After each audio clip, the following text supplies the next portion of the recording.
Gaza में Israel के operation पर बड़ी ब्रेक लग सकती है क्योंकि अब चीन ने ऐसा कदम उठा लिया जिससे अमेरिका तक खौफ फैल चुका है। इजरायल और फिलिस्तीन के मुद्दे पर चीन ने ऐसी चाल चली जिसका बड़ा फायदा ईरान को मिलेगा। और समझ लीजिए कि अगर ईरान को इसका फायदा मिलेगा तो लेबनान में हिजबुल्लाह को रोकने के लिए इजरायल का कोई हथियार काम नहीं आएगा।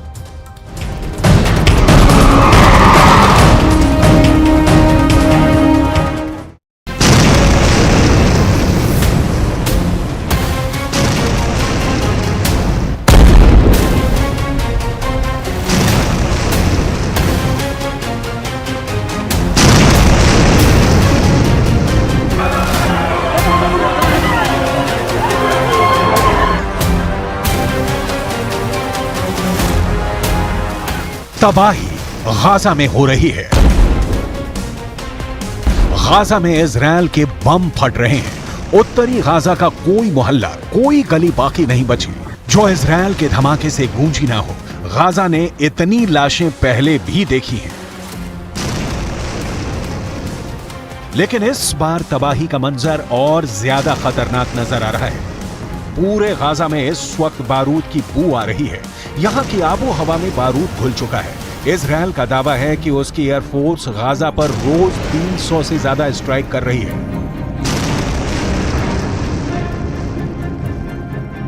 लेकिन गाजा से दूर दुनिया में दो जगह इस युद्ध को कंट्रोल करने के लिए 2 वॉच टावर तैयार हो चुके हैं।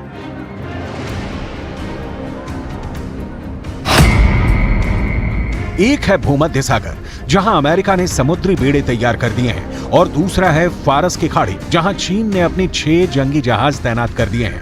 एक तरफ अमेरिका इजरायल को बचाने पहुंच गया है, तो दूसरी तरफ चीन की तैनाती बताती है कि उसने ईरान को सुरक्षित रखने के लिए अपनी मसल पावर दिखानी शुरू कर दी है। चीन की नौसेना अभी तक दक्षिण चीन सागर में अपनी ताकत दिखाती आई है, लेकिन इस बार फारस की खाड़ी में चीन के 6 जंगी जहाजों का पहुंचना बताता है कि गाजा और फिलिस्तीन का युद्ध अब दुनिया की सबसे बड़ी टक्कर में बदल सकता है। आप बिल्कुल ठीक समझे।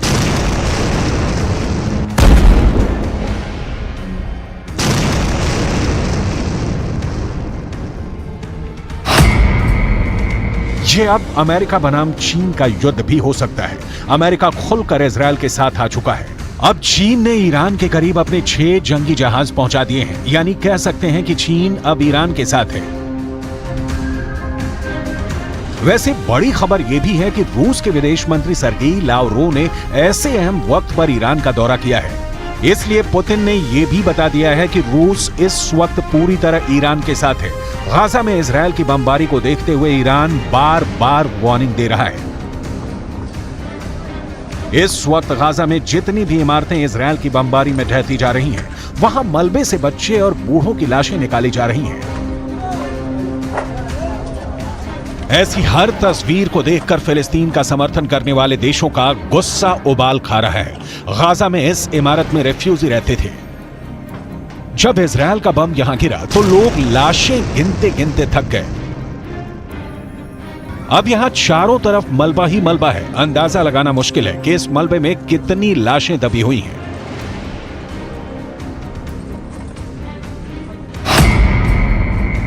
सात अक्टूबर को शुरू हुए इस युद्ध में अब मरने वालों की तादाद 5000 तक पहुंच चुकी है। इनमें बच्चों की तादाद करीब 2000 के करीब आ गई है, जबकि गाजा में हुई बमबारी में 14000 से ज्यादा लोग घायल हुए हैं।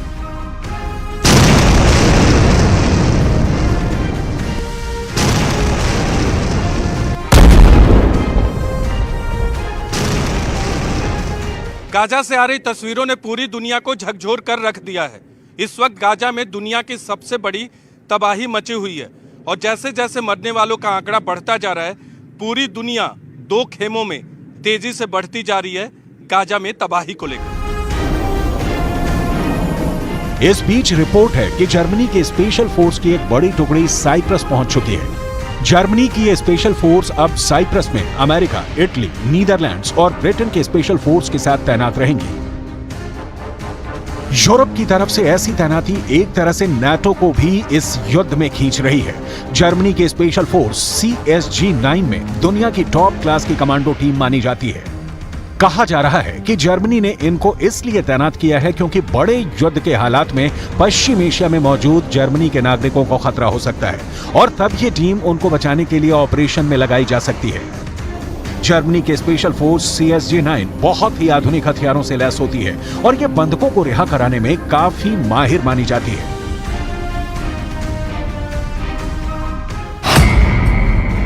देखा जाए तो एक तरफ इजरायल का साथ देने वाला अमेरिका और यूरोप है, तो दूसरी तरफ फिलिस्तीन के साथ ईरान के बाद रूस और चीन भी अब दूसरे गुट के रूप में उभरते नजर आ रहे हैं। चीन की नौसेना वहां पहुंच गई है, जहां तैनात रहकर अमेरिका ईरान को धमकाता है। अब चीन की तैनाती के बारे में जान लीजिए, क्योंकि इस पर अमेरिका की नजर पड़ चुकी है। चीन के ये 6 जंगी जहाज उसके 44वीं नेवल स्क्वाड टास्क फोर्स के हिस्सा हैं। इसमें सबसे बड़ा नाम है चीन का जंगी जहाज जिब्बो, जो टाइप 52 क्लास का गाइडेड मिसाइल डिस्ट्रॉयर है। टाइप 052 अमेरिका के आर्लेक बर्ग क्लास के डिस्ट्रॉयर से छोटा है, लेकिन यह भी बहुत ज्यादा विध्वंसक है। टाइप 052 डिस्ट्रॉयर में 64 वर्टिकल लॉन्च होने वाली मिसाइल लगी होती है, जो 200 किलोमीटर के दायरे में दुश्मन को तबाह कर सकती है।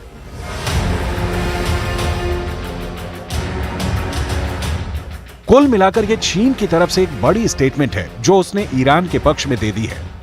चीन की ये टास्क फोर्स अमेरिका का कुछ खास नहीं बिगाड़ सकती, लेकिन इसका मौजूद होना ही एक बड़ा संदेश है। वहीं दूसरी तरफ भूमध्य सागर में अमेरिका ने बड़े ऑपरेशन के लिए 2-2 कैरियर तैनात किए हैं। ये ऑपरेशन ऐसे इलाकों में किए जाएंगे जहां से इजरायल के दुश्मनों को दूर रखा जा सके। इसलिए अमेरिका अपना जेराल्ड फोर्ड क्लास का कैरियर और आइजनहावर कैरियर को तैनात कर चुका है। अमेरिका ऐसे ही ऑपरेशन अफगानिस्तान और इराक में भी कर चुका है।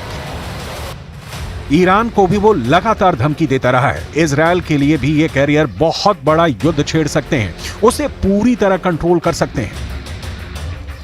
अमेरिका का फोर्ड क्लास कैरियर और आइजनहोवर कैरियर ये दुनिया के सबसे बड़े एयरक्राफ्ट कैरियर हैं। इसमें फोर्ड क्लास सबसे नया कैरियर है, इसे CVN-78 भी कहते हैं और ये कैरियर 1 लाख टन का डिस्प्लेसमेंट पैदा करता है। भारत का एयरक्राफ्ट कैरियर INS विक्रांत इससे आधे से भी कम वजन का कहा जाएगा। ये एयरक्राफ्ट कैरियर न्यूक्लियर पावर से चलता है, यानी इसकी रेंज अनलिमिटेड है और ये दुनिया में कहीं भी आसानी से पहुंच सकता है। ये एयरक्राफ्ट कैरियर 56 किलोमीटर प्रति घंटे की रफ्तार से समंदर में चल सकता है और ये एक कैरियर की बहुत अच्छी रफ्तार कही जाएगी।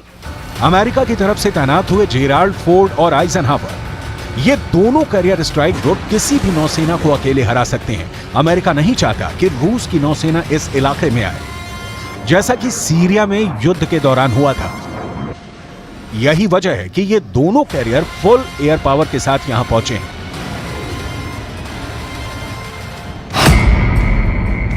ये दोनों कैरियर ऐसे हैं जिन पर करीब 3,000 नौसैनिक तैनात किए जाते हैं, यानी ये दुश्मनों के लिए भी बहुत बड़ा टारगेट बन सकता है।